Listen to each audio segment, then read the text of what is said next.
Tonight on Marketplace, they come after you, This has to be paid by close of business today.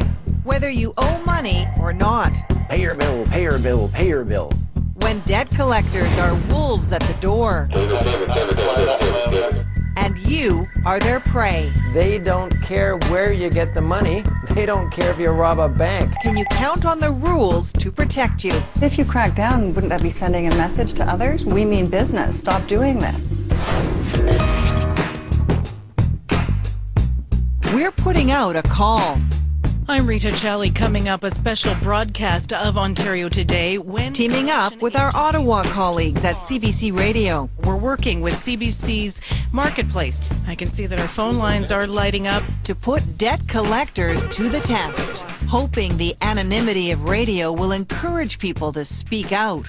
We ask listeners to share their stories, talk about what's become a disturbing trend I was just pulling my hair out. I mean, for people in debt. Person was like threatening me physically, so it was What were they saying? that he was going to come with a buddy to my house. Canadians are $1.5 trillion in debt. We're missing bill payments. So it's no wonder debt collectors are calling. We hear from people hounded by debt collectors. They say cross the line. Debt collectors are like having a wolf or a pack of wolves at your door. We've got a collection agency chasing us for $100, and it was scary and it was ridiculous all at the same time. Complaints like these are piling up across Canada. In Ontario, collection agencies have topped the list when it comes to complaints. There are thousands of them. For good reason. Debt collectors are supposed to follow rules. But as you're about to find out, they're being broken.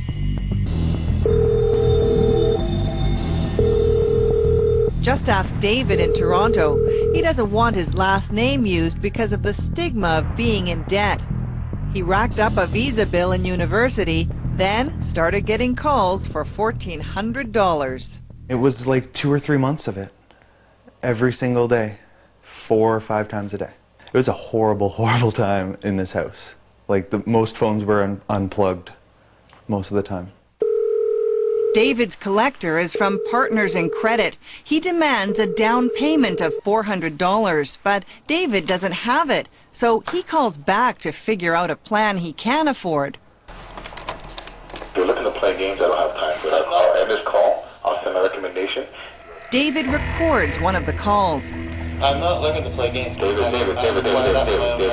I never received any sort of... You are looking for a stalling tactic. It's not going to happen. I had forgotten how bad this tape was, actually. It's relentless, and you can't sleep at night because you're worrying about it. It's the only thing you think about.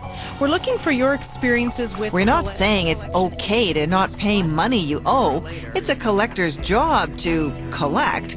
But at the radio station, David's story is starting to sound all too familiar. I get that anywhere up to 5 times a day, anywhere between 8 a.m. and 1 a.m. She was rude, she was ignorant, she swore at me, she threatened me. You know, it was right off the chart. It was off the wall.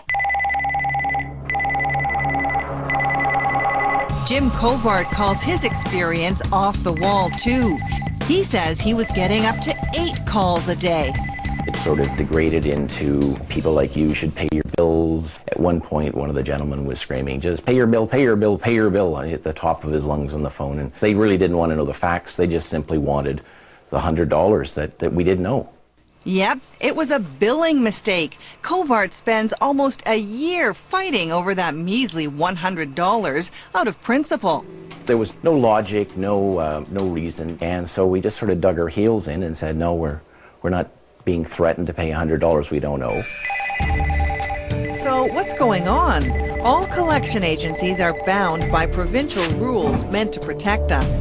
In Ontario, they're spelled out in the Ontario Collection Agencies Act. Lawyer Mark Silverthorne knows that act inside out. He's written a book all about debt collectors and estimates at least a quarter of agencies use strong-arm tactics. Not only are bill collectors in Ontario breaking the law, but as far as I'm concerned, the Ontario government is not enforcing existing laws designed to protect Ontario consumers from abusive and harassing behavior by bill collectors. Silverthorne used to be a wolf at the door, using his legal muscle to scare people into paying up. I represented collection agencies for 12 years. And I think in fairness, I'm going to have to represent consumers for at least 12 years to undo all the damage that I did over those 12 years. We ask for his legal opinion on David's call. They will do what they need to do, so be very careful about that, which means I'll give you an example. Check out these tricks some collectors use to skirt the rules, sometimes even break them. Trick number 1, misleading statements. According to the Act, no collection agency or collector shall give any person any false or misleading information. What does moving forward entail? That's where the attorneys and lawyers get involved. Notice how the debt collector doesn't say David will be sued, he suggests it, works in the gray zone, misleading David. Collection agencies collectively across Canada only sue about 1 out of 10,000 accounts. I know that they're not going to sue my client, and I know that the person who's calling me is probably 21 years old, and that person is telling me that they're going to sue my client. Yeah, forget it. Trick number 2, telling family and friends. No collection agency or collector shall contact or attempt to contact a member of the debtor's family or household. We tell Silverthorne David says his debt collector got his family involved. They are not allowed to disclose the existence of a debt to anyone other than the person who is legally responsible for the debt. He wanted to pressure everyone in this house into making me put that money in the account right away. And trick number 3, not notifying in writing before calling. No collection agency or collector shall make a telephone call before the 6th day after mailing the written notice. Okay, you're asking a 7th time now again. This is really getting redundant. I realize that. Yeah, next time you ask, I'm just going to hang up. David says he never got that letter before his calls started. If the collection agency is not doing that, they're breaking the law. And when David tries to arrange a payment plan, $50 a week, the debt collector cranks up the pressure. You're not listening again, David. David, you're making yourself look really bad right now. A settlement offer will be $1,000 within the next 24 to 48 hours. Kovart says he didn't get a letter from his collection agency either, Global Credit and Collection. We check out Global too. It's not popular either. They can't say I'm So why are rules being stretched? Lack of enforcement for sure. Let's take another caller. But in the radio booth, industry insiders shed some light. I had absolutely no training whatsoever. I was put on a phone and said, get the money. That's it. The bill collector is paid commission to collect the debt, so he's motivated to try to get as much money as he can as soon as possible. Commission. Yep, we check out some job descriptions, and the focus is clearly on cash. It would encourage them to say, why don't you take the gold fillings out of Granny's mouth to get the money? If collectors are on commission, they don't care where you get the money. They don't care if you rob a bank. They want to just scare you so you go out and find the money. Finally, David's agency gives him the option of paying a lump sum, $700. But we want to know why David had to go through what he did. So we make some phone calls of our own. Hi, it's Erica Johnson calling. Just wondering if someone from your company could call us back. We eventually hear from them by email. From Partners in Credit, we have no comment.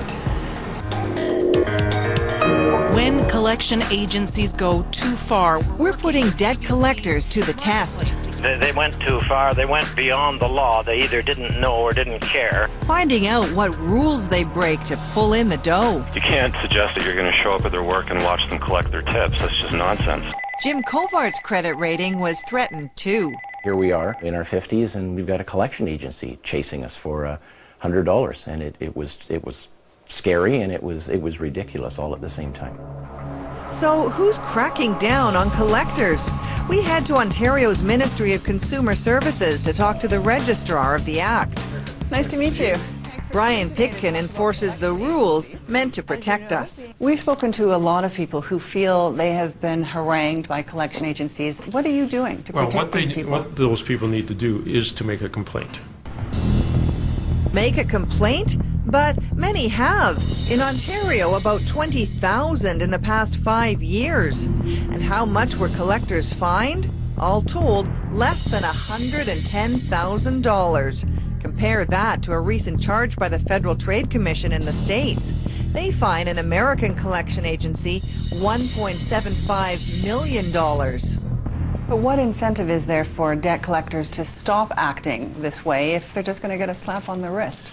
I mean, we charge people, the courts make decisions, and they impose sentences. We don't do 14 that. times in 5 years. That's correct. Doesn't seem very high. Charges are virtually the last thing that we pursue. But if you crack down, wouldn't that be sending a message to others? We mean business. Stop doing this. At the end of the day, the courts do what they will. Jim Covart doesn't feel protected by the rules, so he tries to solve the problem himself.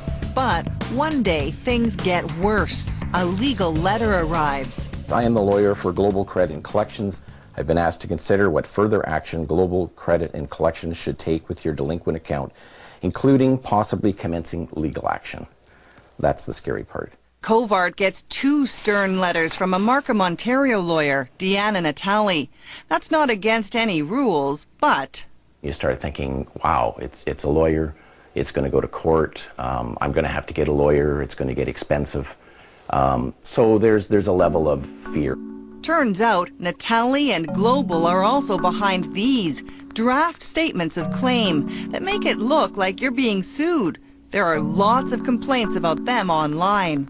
Under the Ontario Collection Agencies Act, a collection agency can't send these documents. But lawyers, they're not covered by the same act.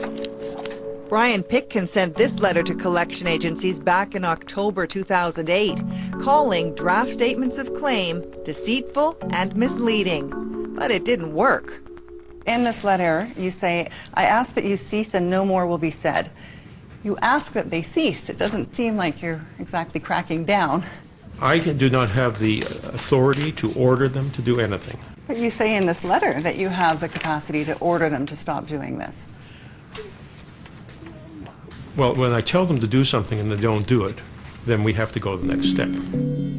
But it takes Pitkin 2 years after sending his letter to finally meet with Global Credit and get them to stop. Lawyer Mark Silverthorne says that's just not enough.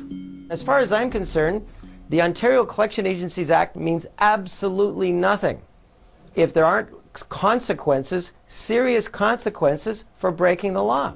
Silverthorne says Ontario needs a better law, like in BC, where lawyers and collection agencies are covered by the same rules when it comes to collecting. We've heard from lots of unhappy people who feel they're being hounded and not protected. Why not just get the act changed?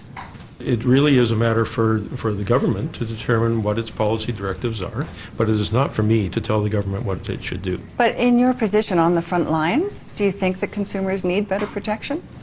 From collection agencies? Mm-hmm. We have the act and we administer as best we can. So, what about the collectors? Thank you for calling Global. We asked Global Credit for an interview. We've been trying to reach you for an interview. We've left a few messages. Just like them, we call over and over. Could you please call us back? Wondering if someone at your agency could call us. But they refuse to talk, claiming privacy issues. We are prohibited from providing any comments. Next, we call lawyer Deanna Natali and send emails. Her lawyer declines by email too. The situation is simply too fragile. Ontario Society. So who's left? There's the Ontario Society of Collection Agencies. You figure they'll talk to us. Could you please call us back? Please give us a call back. Call us back. We'd like an interview with you. But guess what? They refuse as well. Yes, or if you could help me. As for Jim Covart, he does some calling too. And learns his case has been closed, but nobody called to tell him that.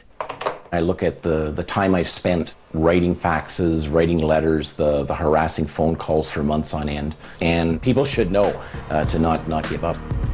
A hard lesson to keep in mind if the collectors come calling.